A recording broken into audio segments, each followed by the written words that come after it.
Hello everybody and welcome back to another video. First things first, if you wouldn't mind giving me a like and a subscribe, I would really appreciate it. And whilst you're there, let me know how you are feeling out of 10.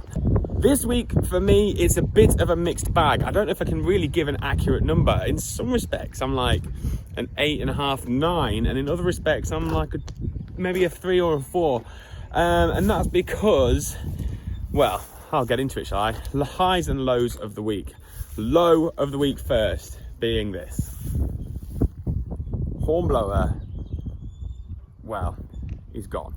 He's not actually gone, but he's going. He's going today. He's been moved up to the yard, ready to be loaded onto the lorry later on. Well, someone's going to pick him up about just gone 9 o'clock this morning. And it hurts. I'm not going to lie.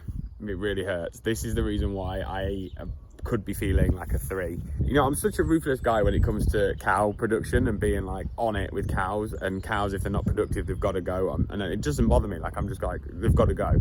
Fatten them up, kill them, whatever else. But losing a bull like Hornblower is really hard because he's been the backbone of our herd for such a long time. And he is kind of like the comfort blanket. And I do feel like I've lost my comfort blanket a little bit. Lewis here next door is amazing anyway. But it's really hard. It really hurts. I've shed a tear. I'm not going to lie. I've shed twice now. I'm sure there's more to come. But yeah, Hornblower hits differently and I'm going to miss him. I'm really going to miss him. Not fun. Not fun to get rid of a bull like him. The rest of the bulls will be going out over the next week or so anyway into the bulling groups. But so they will be empty, but to sort of think that Hornblower is not going to be back in that pen come the winter is kind of, or come the autumn, oh God, I can't, I've got to stop looking at it. But I suppose the only thing Kate said to me yesterday was that at least the new bull isn't the same breed. It's not like we're replacing him with another Charolais and like the Hornblower's not going to be there, but there's going to be some imposter in his pen. At least it's like a completely fresh start, and I suppose that could soften the blow just a little bit, even though it's still one hell of a blow. High of the week is that I'm about to go and pick up a new piece of kit, which is quite exciting because we don't get many new pieces of kit on the farm, and this one is quite special because it's something that we've wanted for a long time, and I'm going to keep it quiet what it is because I'm probably going to do a video on it next week. But I'm really excited about it. It's going to make a big difference. It's something that we've wanted for ages.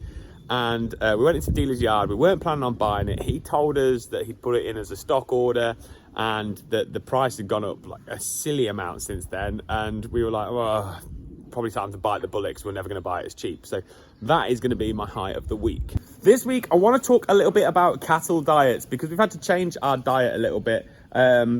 Partly due to the fact that we ran out of silage and TB has meant that we can't sell out the stores and whatever else. So I want to explain to you what we've done, what changes we've made and the reasons why we've done it. But first we need to go and weigh these guys.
Now they're all weighed, let's have a little chat about what they're eating, because previously they were having a high quality silage and then they were having a home mixed cereal ration that had barley, oats, beans, molasses and a Rumatech 35 nut from Harbro, which had something in there to protect the rumen, and it also had minerals in there as well.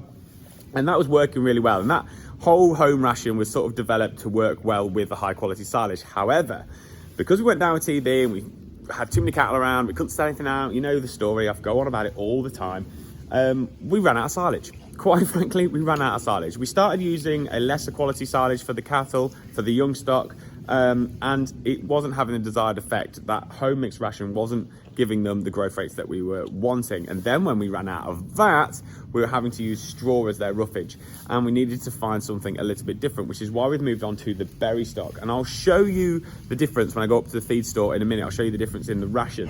But the berry stock has stuff in it that we can't really get. So it's got stuff like pot ale syrup and God knows what else in there. Loads of different bits and pieces, and it's kind of hammer milled to make it really fine. And it's an amazing stuff, and we can feed it really well with the bucket. Now, when I spoke to the owner of Berry Stock, a guy called John Bell, John was telling me that probably the best thing I could be feeding them is their bull beef ration, which is a complete mix, but I can't feed that because of the bucket, because it has straw and maize in it, and the bucket won't feed it out. But if you had a feeder wagon and you were thinking about feeding that kind of stuff, that would be perfect, because you could just throw it out there. Now, we need to feed this with some sort of roughage, which is why we're using the straw. The straw is a barley straw from last harvest, so it's quite good. Now, when I was looking into this, if you're using straw as your roughage for your cattle, they were saying that the older the straw, in theory, as long as it's not gone mouldy or rotten, it's better, because if you have fresh straw, it's too waxy, it doesn't quite do the job as well. So having that older straw is best. They also said that oat straw is the best, followed by barley, followed by wheat. And I have it on good authority, though, that rape straw is incredible for fattening cattle, but there wasn't enough research about that online. Now, the reason you need a roughage in your feed rations when you're feeding a ruminant animal is because it needs to scratch inside that rumen and get it activated and get it working properly. Now, you can use silage as your roughage if you have it available, but obviously, as I've mentioned, we don't, which is why we're using the straw.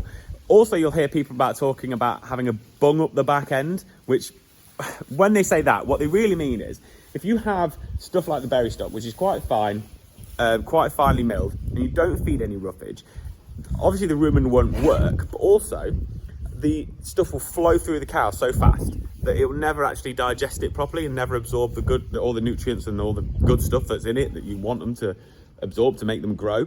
So you need to have that roughage in there to bung it up, and that, what they mean is it just stops it digesting so fast, holds it in the rumen, allows the rumen to activate and digest all that food properly, and then it will just hold it within that animal a little bit longer, keeps the animal full, they'll eat a little less of it, and they'll grow better. So that's what they'll talk about. You'll hear people say that quite often, but that's what they mean. So now I've explained the change, let's go up to the feed store and I'll show you the difference between the berry stock stuff and between the old home mix. So now in the feed store, let's just have a look at our home mix. So this is our home mix. You can see here, it's still pretty good, it's still quite fine. There's a lot of oats and whole oats and stuff, and then you can see this mineralized pellet. It's not as dark as the berry stock. It has got the molasses in there to suppress the dust and just make it a little bit more palatable, but it's pretty good. It's about what you'd expect to see, really. It just kind of looks like rolled barley with some other bits and pieces in there. Barley, stop eating it. That's the dog, by the way. She loves this berry stock stuff. And this is the berry stock, so it's super fine. You can see here, really, really fine. I'd imagine that a lot of it's hammer milled, some of it's roller milled. There's stuff in there we can't get, like I mentioned, pot ale syrup and God knows what else. But it's also got loads and loads of different things in there. It's pretty good, to be fair. Most of it is, I think all of it actually is sort of British sourced. It comes from either like waste products from distilleries, or it comes from local mills and things like that. But it is a really good feed. And it's a little bit harder, a little bit denser. It's not quite as free flowing as what the barley is, or what the barley home mix, should I say, is. But it does the job and it works really well. I'm actually really pleased with it, and the cattle are doing super good on it too. So I'll take you to the shed and show you the maths. I probably should mention as well that this isn't the only thing they do. This is the beef 14, but they do beef 16. If you've got slightly younger stock, you want the higher protein, they do the bull beef ration, which is the complete mix. They do a suckler cow ration to supplement poor quality silage and stuck with cows. They do loads of stuff, so it's probably worth checking out their website. I'll put the Berry Stock website down below on the screen now, and I'll put it in the comments, not in the comments, in the description, so you can see it and see what you think. But yeah, they've got all sorts on there, so if you're interested, go check them out. So I thought I'd bring you to the trusty old whiteboard to explain the method behind the madness, because it's easy for me to say it, but I can show you the maths. So if we look at the home mix, which is on here in green, I can sell the commodities, each individual product inside that mix for £254 per tonne. That's what it costs me to put all that together. It actually probably cost me a little bit more, because when I last did the maths on this, the oats were a lot less money. So actually, it's probably more money than that, but we'll stay with it. So it costs £254 per tonne. Then if I take into consideration the milling and mixing cost, with electricity, diesel and my time, it probably comes to £15 a tonne. So in total, we have £269 per tonne for the home mix. They were only averaging 1 kilogram of daily live weight gain when we took away the quality silage, because we ran out of it. So they needed to have the quality silage for this to be able to work. It doesn't no longer work, because that's why we're only getting 1 kilo of the daily live weight gain. They eat around 9 kilograms of this a day in fresh weight, which means that it costs £2.42 per kilogram of daily live weight gain. So it's quite expensive, and at £2.42, we're not making any money. So alternatively, if we look at the berry stocks, we're buying the B14. It costs us £298 per tonne because we pay early and we get it delivered. You can get this cheaper if you go and fetch it, but because of the quantities that we're using and the distance and the size of our trailers, it's not worth us doing. However, if you're local or you have big trailers, it could be worth you going and fetch it for that extra £20, £25 or whatever it is you get off per tonne. We are now getting 1.68 kilograms of daily live weight gain on a straw-based diet. So they're having the berry stock and they are having straw, nothing else. They are eating, again, around about 9 kilograms of fresh weight. So they're not eating any more than they are of the home mix, which means £2.68 kilograms per day per animal in feed. But this is where the difference comes in. Because we're now getting 1.68 kilograms of daily live weight gain, the cost per kilo of live weight gain actually works out at £1.59. So over here, because we're only getting 1 kilo, it costs us £2.42. But over here, we have £1.59. So although this is more expensive per tonne, because the animals are doing better, we are actually making more money. At this, I can make a profit. And that is the difference. That's why it's important to constantly be weighing cattle, constantly be measuring, constantly reviewing what you are doing and what you're feeding them. In other news, we've only got 3 cows left to calve. They're at the side of the drive. They're pretty imminent when you look at their bags, which is good because they've only got a couple of days left before their 12 weeks is up. And I'm about to go and put the mower on this bad boy and drop first cut silage, which is really exciting. I've got to clean the windows first. I've got my auto gleam here ready to put the screens on, because we have those screen protectors so that the stones don't smash the windows. So I've got to clean the windows, put them on, put the mower on, and go and cut first cut silage, which I'm excited about because I love the smell of freshly cut grass. So I'm going to be pretty happy. Have a great weekend. The weather looks a little bit dicey. It's going to be cold, a bit windy, maybe a bit of rain, depending on what part of the country you're in.